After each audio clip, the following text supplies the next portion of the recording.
다니엘 3장 1절부터 18절까지 말씀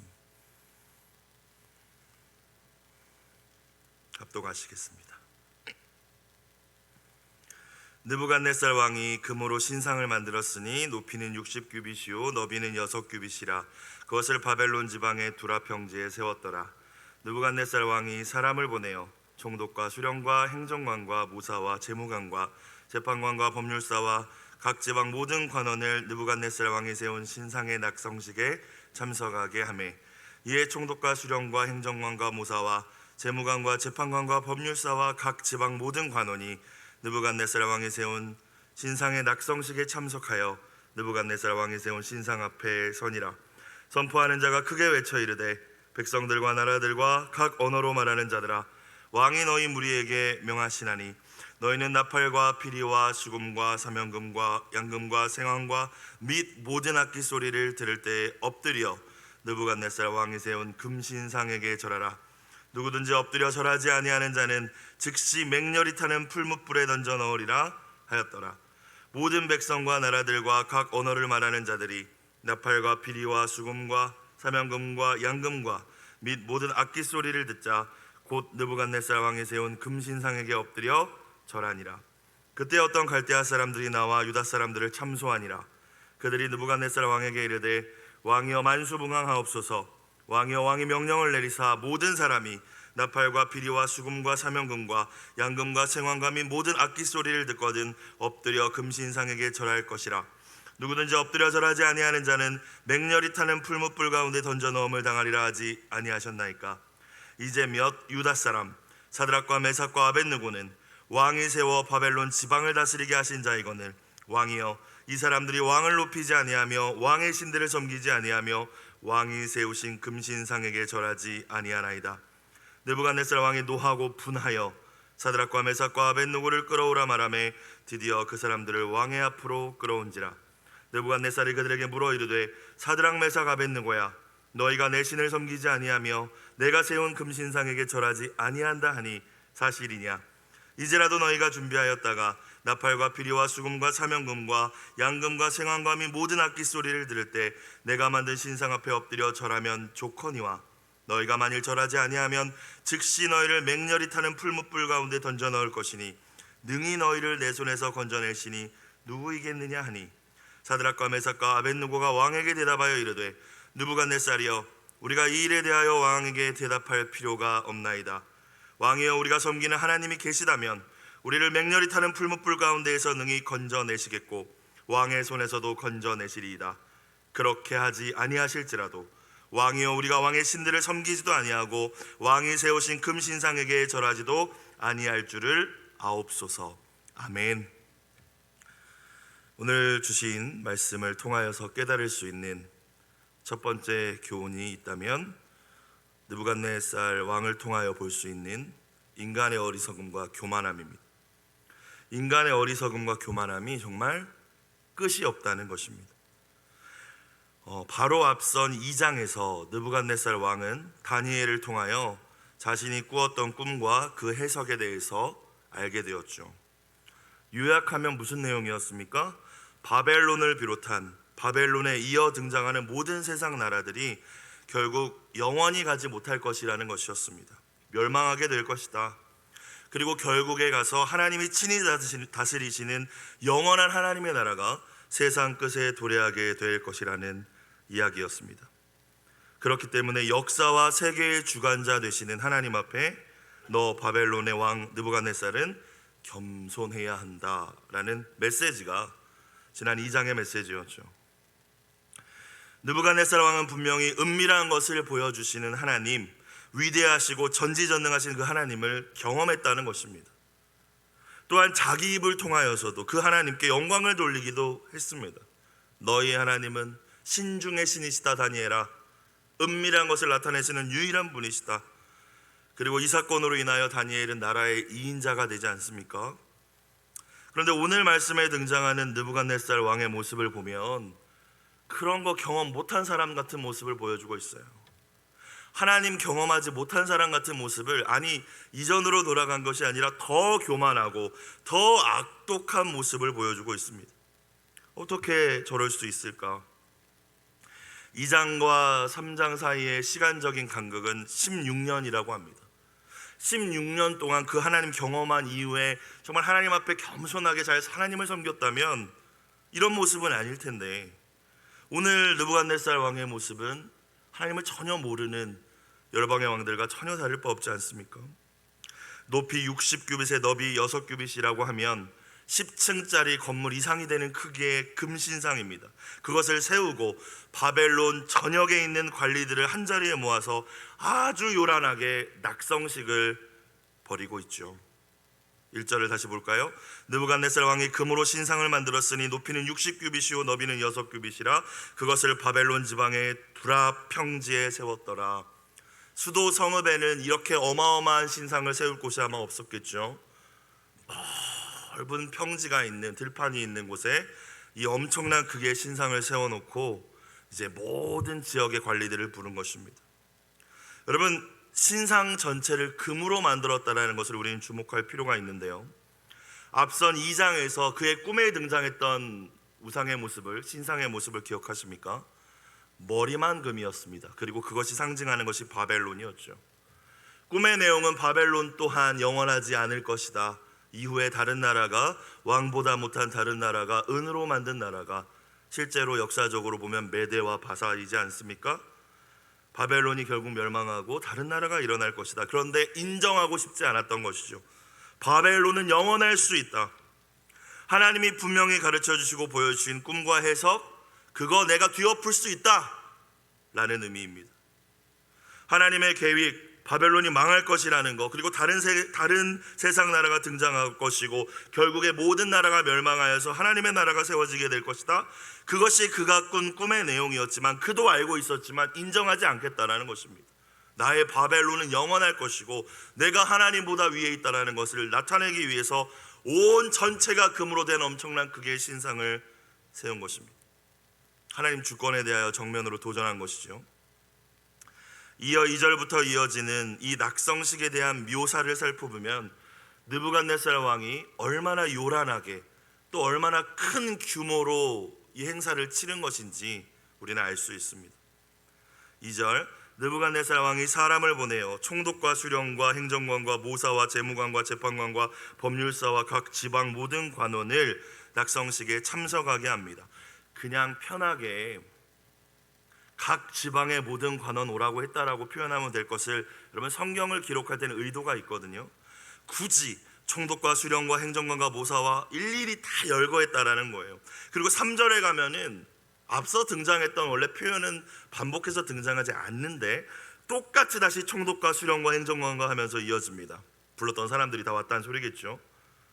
일일이 열거한 이유가 있어요. 정말 엄청나게 많은 사람들이 빼놓지 않고, 바벨론의 녹을 먹는 사람들이라면 지방 관리까지, 오늘날로 말하면 정말 면 단위 공무원들까지 다 끌어모아서 그 자리에 놨다라는 것입니다. 엄청나게 많은 이들이 이 금신상의 낙성식을 위하여 이 두라 평지에 모였다. 바벨론의 느부갓네살 왕이 그렇게 사람들을 모았다. 모든 이들 앞에서 바벨론의 영원함을 보여주기 위하여서 그렇게 하였다라는 것을 이해할 필요가 있을 것 같습니다. 이렇게 모인 사람들의 출신도 다양했던 것 같죠. 수많은 나라와 민족을 점령한 자신의 위엄을 표현하기 위해서 4절 말씀을 볼까요? 선포하는 자가 크게 외쳐 이르되 백성들과 나라들과 각 언어로 말하는 자들아 라고 부릅니다. 여러 민족들이 그 자리에 있었다는 것이죠. 바벨론이 점령한 모든 지역의 사람들, 물론 이스라엘 유다 포로도 그 자리에 있지 않았습니까? 포로 출신에서 지방을 다스리는 관리가 된 이들이 있었습니다. 다니엘의 세 친구가 있었고요. 수많은 사람들이 모인 이 자리에서 다시 한번 자신의 왕권을 과시하고 하나님이 아니라 내가 신이라는 것입니다. 바벨론은 무너지지 않는다. 그러면서 자신을 신격화하기 정점에 이르렀는데 그것이 무엇입니까? 여러 악기 소리가 들리면 신상에 절하라. 그 신상의 모습은 아마 자신의 모습이었을 거예요. 5절, 너희는 나팔과 피리와 수금과 사면금과 양금과 생황과 및 모든 악기 소리를 들을 때 엎드려 왕이 세운 금신상에게 절하라. 다시 한번 열거하는 이렇게 어떤 묘사의 방법을 사용하고 있어요. 여러 가지 악기 소리가 들리면, 음악 소리가 들리면 절하라 라고 표현하지 않고요, 이 행사를 위하여 정말 엄청나게 많은 악기가 동원되고 있음을 굳이 표현하고 있습니다. 얼마나 요란하게 이 행사를 치렀는지, 얼마나 장엄하고 크게 치렀는지를 우리에게 가르쳐 주시는 것입니다. 그리고 계속해서 이 악기들의 이름이 반복되죠. 7절에도 나오고요, 10절에도 나오고요, 15절에도 나옵니다. 아주 요란하게, 아주 중요하게 여기며 바벨론의 왕이 이 행사를, 이 낙성식을 행했다라는 것이죠. 그렇게 하지 아니하면 6절, 엎드려 절하지 아니하는 자는 즉시 맹렬히 타는 풀무불, 더 쉽게 표현하면 용광로에 던져 넣겠다라고 합니다. 무슨 메시지를 숨기고 있는 것입니까? 바벨론 제국의 녹을 먹는 모든 이들이여, 나 느부갓네살을 신으로 여기라는 것입니다. 바벨론의 영원함을 찬양해라. 만약에 너희가 그걸 원하지 않는다면 나는 너를 죽일 수 있는 권한이 내 손에 있음을 기억해라. 이런 상황에서 절하지 않을 사람이 누가 있을까요? 느부갓네살 왕은 분명히 은밀한 일을 보이시는 그 하나님을 경험했습니다. 다니엘을 통하여서 경험했고, 자신의 입으로도 그 하나님을 인정했음에도 불구하고 오늘 정말 말도 안 되는 교만함에 빠져 있음을 우리는 발견할 수 있습니다. 왜 그럴까요? 진짜 회개한 적이 없는 것이죠. 몇 주 전에 우리에게 주신 말씀을 생각해 보면 진짜 방향을 전환한 적이 없는 것입니다. 근데 잘 생각해 보면요, 이 느부갓네살 왕의 모습이 저의 모습이더라고요. 여러분, 우리들의 모습 아닙니까? 아니, 이렇게 악할 수가 있어라고 우리가 이야기하지만 잘 들여다보십시오. 여러분, 우리가 얼마나 놀라운 하나님의 은혜를 많이 경험했습니까? 지난 시간들을 돌아보세요. 우리가 입술로 얼마나 많은 찬양들을 드리며 하나님이 유일하신 하나님이십니다, 나의 주님이십니다, 나의 왕이 되십니다, 여러분 얼마나 많이 고백했습니까?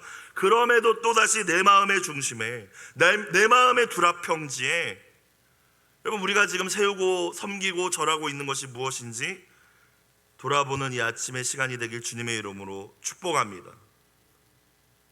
입술로는 그렇게 이야기하고, 아니 경험도 많이 했잖아요.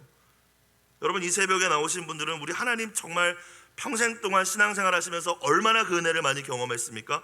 그럼에도 우상을 섬기고, 그럼에도 나 자신을 하나님의 자리에 놓고 있다라는 거예요. 내 모습이 느부갓네살이라는 거예요. 하나님만이 왕이 되셔서 좌정하셔서 다스려야 할 내 마음속 그 왕의 자리에 내가 혹시 영원하지 않은 것, 썩어질 것을 놓고 왕으로 삼고 절하고 경배하며 섬기고 있지는 않은지 이 아침 겸손히 돌아보고 먼저 회개할 수 있기를 주의 이름으로 축복합니다. 두 번째 말씀을 통하여서 우리가 깨달을 수 있는 교훈은요, 하나님의 백성답게 살 때 고난을 각오해야 된다는 것입니다. 매일 성경 해석 부분을 보니까 미움받을 각오가 필요하다라고 나와 있어요. 우리는 모든 사람들이 다 우리를 칭찬해 주길 원합니다. 인정해 주길 원해요. 여러분, 그런데 누가복음 말씀을 보면요, 모든 사람이 너를 칭찬하면 그건 저주다. 과거의 거짓 선지자들에게 사람들이 그랬다라는 말씀이 있습니다. 세상에서 우리 교회가 핍박받는 경우는 두 가지 경우가 있겠죠. 세상만도 못한 도덕적인 윤리적인 모습을 보여서 조롱받는 경우가 있을 것입니다. 여러분, 당연히 그래서는 안 되겠죠. 부끄러운 일이며 하나님의 영광을 가리는 것입니다. 그러나 하나님만 우리가 정말 섬기고 말씀대로 거룩하게 살다가 받는 핍박 또한 있다라는 사실을 기억해야 합니다. 내가 예수를 믿는데 아무런 고난이 없다? 그러면 점검해 보셔야 된다라는 거예요. 성경은 예수님 말씀대로 살다가 하나님 뜻대로 행하다가 받는 고난은 하나님께 영광이 된다, 하나님의 뜻이다라고 이야기합니다. 청소년들 같은 경우를 생각해 볼까요? 같이 친하게 지내는 친구들이 있었는데 그 친구들이 담배를 권할 때 나는 하나님을 믿기 때문에 그럴 수 없어 라고 이야기할 수 있는 우리의 자녀들이 얼마나 될까요? 아니면 그 무리에서 왕따 당하는 게 두려워서 에이 뭐 한번 해보지 뭐. 여러분, 이게 현실이지 않을까요? 우리의 청년 자녀들이 여러 학교나 직장에서 술자리가 있을 때, 또는 그들이 교제하는 남녀 사이에서 혼전순결을 지키지 못하도록 강요받을 때 데이트하다가 여러분 어떤 선택을 할까요? 여러분, 거룩하게 살려면 반드시 핍박이 있습니다. 사람들로부터 조롱을 받을 수도 있고요, 오해를 받을 수도 있어요. 참소를 당하지 않습니까? 오늘 말씀을 보면 디모데후서 3장 11절에 무릇 그리스도 예수 안에서 경건하게 살고자 하는 자는 박해를 받으리라 말씀하셨습니다. 오늘 7절 말씀을 보니까요, 모든 백성과 모든 나라와 언어를 말하는 자들이 음악 소리가 들리면 절했다고 나와 있지만 99.9%는 그랬는지 모르지만 사실 모든 사람 아니었습니다. 우리는 알고 있죠. 세 사람은 그러지 않았다라는 거예요. 저와 여러분과 우리의 자녀들이 그 세 사람 되기를 주의 이름으로 축원합니다. 사드락과 메삭과 아벳느고였죠. 다니엘의 세 명의 친구였어요. 다니엘은 절했느냐? 다니엘은 나라의 2인자였기 때문에 여러 가지 해석들이 있지만 왕이 지금 수도 성읍을 비우고 있었기 때문에 수도 성읍에 남아 있었다라는 해석도 있고, 또 국무총리는 대개 왕 옆에서 모셔 서기 때문에 신상 방향이 아니라 백성들 방향을 바라보고 있죠. 같이 백성들이 신상 방향, 왕의 방향을 바라보고 있고, 그래서 절할 필요가 없었을 것이다라고 해석을 합니다. 만약에 다니엘도 이런 상황이 똑같이 주어졌다면 네 사람이 됐겠죠. 자, 어찌 되었건 여러분, 아무리 많은 사람이 모여 있어도 다 절하는데, 평지에서 다 절하는데 세 명이 그대로 서 있다면 여러분, 사실 고발당하지 않아도 눈에 띌 건 뻔하지 않습니까? 자신들이 절하지 않으면 용광로 풀무불에 들어가서 죽을 수밖에 없다는 걸 알고도 그렇게 행했다는 것입니다. 그러자 8절 이후에 보니까 갈대아 사람들이 나와 유다 사람들 이 세 명을 참소하니라. 고발했다, 비방했다, 고자질했다라는 뜻이죠. 갈대아는 바벨론의 다른 표현입니다. 바벨론 출신의 고관들이 이 세 명을, 사드락 메삭 아벳느고를 참소했다라는 것이죠. 왕이 이렇게 말씀하시지 않았습니까? 그런데 12절, 유다 사람 사드락 메삭과 아벳느고는 왕이 세워 바벨론 지방을 다스리게 하신 자이거늘. 이 프로 주제에 왕이 베푸신 은혜가 있는데 지방 관리까지 세워주셨는데 이 사람들이 왕을 높이지 아니하며 왕의 신들을 섬기지 아니하며 왕이 세우신 이 신상에게 절 안 했습니다 라고 고발하죠. 아마 이 세 명의 다니엘의 이 친구들은 왕의 모든 명령에 불순종하는 사람들은 아니었을 거예요. 신하로서는 충성을 다했을 것입니다. 그러나 이번 일은 다른 문제였어요. 권위자에게 순종하는 것과 다른 문제였다는 것입니다. 예배의 문제였어요. 경배의 대상이 누구이냐 라는 문제이지 않습니까? 그들에게 예배하고 경배할 대상은 내가 포로 출신이지만, 내가 지금 바벨론에 끌려왔지만 여전히 하나님 한 분이다, 이 사실이 변하지 않았다라는 거예요. 우리의 자녀들이 대학 가서 부모님 품을 떠나면 모태신앙이라고 할지라도 교회 안 다니고 신앙 떠나는 아이들 많지 않습니까? 어디에 있든 하나님만이 예배받으실 분이십니다 라는 믿음이 우리 가운데, 또 우리의 자녀들 가운데 분명히 새겨져 있어야 할 줄로 믿습니다. 금신상에게 절하는 일은 하나님 아닌 다른 신을 인정하고 섬기는 것이기 때문에 그 명령엔 따를 수 없다는 것입니다. 그리고 그들의 이러한 믿음 때문에 세상으로부터 미움과 핍박과 조롱을 받게 되었다는 것이죠. 여러분, 우리는 이렇게 믿음을 지키다가 받는, 세상을 향하여서 받는 조롱이 있습니까? 저도 없더라고요. 나가서 열심히 복음 전하고 전도라도 해야 예전에 개척 목회할 때는 뭐 나눠주기도 하고 교회 좀 나와보세요 하면 그걸 집어던지는 사람도 있고 막 험한 말하는 사람도 있고, 그런 일들을 경험하면서 마음은 힘들었지만 무언가 심령 깊은 곳에서 오는 하나님이 주시는 기쁨이 있었는데 아직 없더라고요. 생각해보니까 예수님을 위해서 내가 받는, 사람들로 받는 핍박과 조롱이 무엇이 있을까?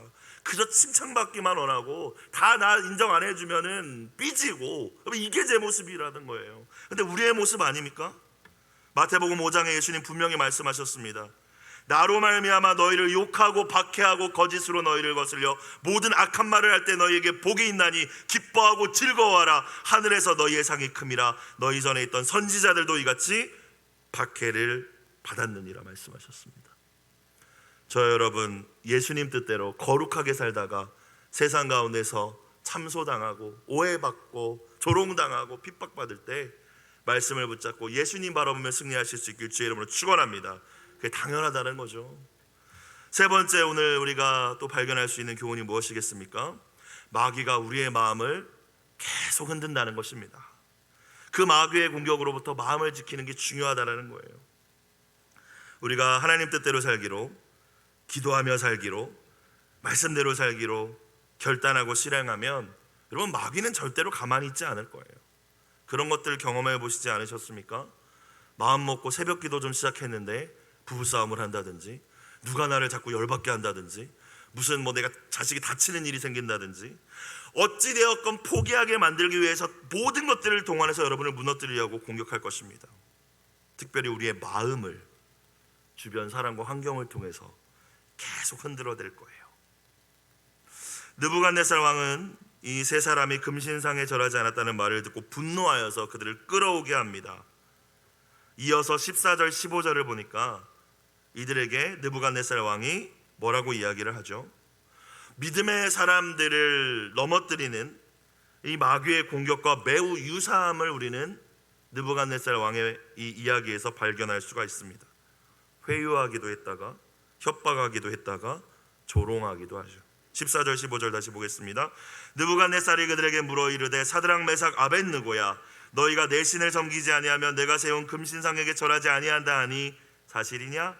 이제라도 너희가 준비하였다가 나팔과 피리와 수금과 사명금과 양금과 생황과 모든 악기 소리를 들을 때 내가 만든 신상 앞에 엎드려 절하면 좋거니와라는 말은 이제라도 절한다면 용서해 줄게, 괜찮아, 없던 걸로 해줄게, 한 번만 절하자, 회유예요.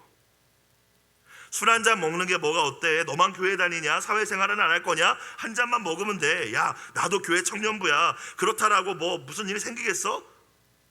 너 혼자 잘한다고 되는 게 아니야. 사회생활 하려면 이 한 잔 해야 돼. 회유하는 거죠. 회유.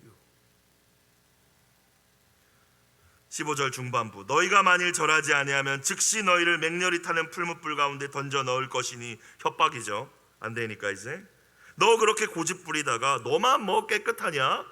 그렇게 나는 그러고 싶지 않아? 그러다가 너 이번 진급에서 너만 누락되는 거 한번 경험해 봐. 너만 나고자 패배자 되는 거야. 협박하죠. 마지막, 능히 너희를 내 손에서 건져낼 신이 누구겠느냐? 너희의 하나님이 너희를 건져낼 것 같느냐? 이런 말이죠. 조롱입니다. 하나님이 너 진급시켜 주겠어? 하나님이 밥 먹여줘? 정신 차려. 다 타협하고 사는 거야. 다 좋은 게 좋은 거로 사는 거야. 여러분, 이것이 우리 자녀들이 처해 있는 세상 속에서 당하는 회유와 협박과 조롱, 마귀의 공격입니다. 우리의 연약함을 누구보다 잘 알고 있는 이 마귀의 공격으로부터 어떻게 우리의 마음을 지키고, 어떻게 우리의 자녀들의 마음을 지키고 믿음으로 승리할 수 있겠습니까? 왕도는 없죠. 매일매일 말씀으로 무장하고 깨어 기도할 때 비로소 승리할 수 있는 줄로 믿습니다. 그것이 하나님의 전신갑주를 취하여 입는 일이고 성령 충만함을 받는 일이죠. 오늘도 우리의 한날의 삶 가운데에서 마귀는 끊임없이 하나님의 주신 은혜를 빼앗아 가려고, 여러분의 거룩하고 아름다운 결단을 무너뜨리려고 때로는 회유하고, 때로는 협박하고, 때로는 조롱할 것입니다. 기억하시고 주님 말씀을 붙들고 믿음 안에서 마음을 지키는 저와 여러분이 되시길 주의 이름으로 축복합니다. 마지막, 오늘 말씀의 마지막 교훈, 어쩌면 가장 중요한 메시지는 절대 신앙을 가져야 된다는 것입니다. 오늘 매일 성경 본문을 보니까 이 부분을 묶어놓고 이렇게 소제목을 달아놨죠. 절개를 지키는 새 친구. 신앙의 절개, 저와 여러분은 얼마나 잘 지켜내고 계십니까? 여러분, 절대 신앙이라는 말조차도 사라진 것처럼 요즘에는 절대 신앙이 어디 있어요, 목사님? 그냥 이때는 이렇게 하는 거고 저 때는 저렇게 하는 거지, 융통성 있게 하는 거죠. 요즘에 그렇게 하면 꼰대라고 해요. 여러분, 이런 이야기 많이 들어보시지 않았습니까? 절대 신앙이 무엇이죠? 우리 부모님들 세대의 신앙이죠. 비가 오건 눈이 오건 주일은 지킨다. 예배를 빠진다. 상상하지 못할 일이었습니다. 저는 중학교 때 생각해보면 전도사님이, 저희는 청소년 모임이 토요일 날 있었어요. 예배는 주일 날 어른 예배를 같이 드렸고, 근데 그 청소년 모임에 진짜 한 번 사춘기 때 한 번 빠진 것 같아요. 그런데 진짜 눈물 쏙 빠지게 혼난 것 같아요. 끌려가가지고 대역죄인처럼. 요즘엔 그렇게 혼낼 수도 없죠, 사실. 그리고 정말 제가 깨달았던 거는 예배 이 자리를, 하나님이 부르신 자리를 지키는 건 생명이구나, 이걸 당연하게 받아들이면서 자랐어요. 여러분, 지금 우리의 자녀들은 어떻습니까? 절대 신앙은 어떤 유혹에도 위협에도 타협하지 않는 신앙이죠. 히브리서에 등장하는 표현을 빌리면 세상이 감당하지 못하는 신앙이죠. 오직 믿음, 오직 말씀, 오직 기도, 오직 하나님의 영광입니다. 끌려온 다니엘의 이 세 친구들이 절대 권력자 느부갓네살 왕 앞에서 조금도 흔들림 없는 모습으로 대답합니다. 16절, 느부갓네살이여, 우리가 이 일에 대하여 왕에게 대답할 필요가 없나이다. 왕이시여, 저희가 다 결단하고 한 행동입니다. 저희 자신을 변호하지 않겠습니다 라는 표현이에요. 또 저희의 마음을 바꿀 이유가 없습니다, 이런 표현입니다. 이어서 17절 18절, 우리가 너무나도 사랑하는 저들의 신앙 고백이 등장하죠. 17절, 왕이여, 우리가 섬기는 하나님이 계시다면, 이거 마치 개역개정 성경은 가정법처럼 표현되어 있어요. 우리가 섬기는 하나님이 계시다면, 하나님이 있을 수도 있고 없을 수도 있다 막 이렇게 들리는데, 사실 원어적인 의미는 우리가 섬기는 하나님이 여기 계시기에, 이런 뜻이에요. 하나님의 존재를 확신하고 있었다는 거죠. 하나님 이 자리에 계시기에 라는 표현입니다. 그렇기에 우리를 맹렬히 타는 풀무불 가운데서 능히 건져내시겠고 왕의 손에서도 건져내시리이다. 하나님이 여기 계시기에 자기 백성을 지키시고 보호하시고 구원하시는 그 하나님이 우리를 건져주실 것입니다. 하나님의 전능하심을 신뢰하고 있어요. 그리고 18절, 그렇게 하지 아니하실지라도 왕이여, 우리가 왕의 신들을 섬기지도 아니하고 왕이 세우신 금신상에게 절하지도 아니할 줄을 아옵소서. 어떤 믿음의 고백까지 있는 거예요? 하나님의 주권을 인정하는 것이죠. 우리 생각에는 우리의 하나님이 건져주실 거라고 믿고 있지만, 흔들리지 않고 믿고 있지만, 하나님께서 혹시 우리가 알지 못하는 더 좋은 길, 더 좋은 열매, 뭔가 하나님의 더 높으신 뜻이 있다면 그렇게 하지 않을 수도 있다는 것을 우리는 인정합니다. 하지만 우리의 신앙은 변하지 않습니다. 이 고백이에요. 우리는 하나님의 계심은 믿고 하나님의 능력도 신뢰하며 기도할 때는 많은데, 그리 아니하실지라도의 고백은 못할 때가 참 많지 않습니까? 이렇게만 해주셔야 하나님은 살아계신 하나님이십니다. 근데 그게 아니라 하나님이 그렇게 하지 아니하실지라도 하나님의 더 높고 더 깊은 뜻이 있음을 저는 믿고, 그것이 더 선하고 아름다운 뜻임을 믿고 주님을 섬기는 건 포기하지 않겠습니다. 이게 이들의 고백이었어요. 여러분, 죽음의 위협 앞에서도 흔들리지 않는 이 타협하지 않는 절대 신앙, 저와 여러분 가운데도 있길 주의 이름으로 축복합니다. 또한 우리의 자녀들에게도 이 신앙이 세워져야 되지 않겠습니까? 언제나 나와 함께 하시고 어디서나 나를 지켜보시는 하나님의 존재를 확신하는 그 믿음, 어떤 어려움을 만났을지라도 그 어려움 가운데서 그 문제보다 크신 하나님을 신뢰하는, 전능하신 하나님을 신뢰하는 그 믿음, 광야에도 길을 내시고 사막에도 강을 내신 하나님이 내 하나님이다. 여러분, 이런 믿음이 우리 자녀들에게 있을 때 세상이 아무리 험해지고 아무리 취업이 어렵고 아무리 뭐가 어렵다고 해도 이겨낼 수 있지 않겠어요? 마지막으로 하나님의 주권을 인정하는 믿음, 내 기대와 다른 결과를 하나님이 주실지라도 하나님이 주신 그것이 가장 선한 것이다. 내 병을 고쳐주지 않을지라도, 때로는 내 사랑하는 이를 먼저 데려가실지라도 하나님은 합력하여 선을 이루시는 분이시다.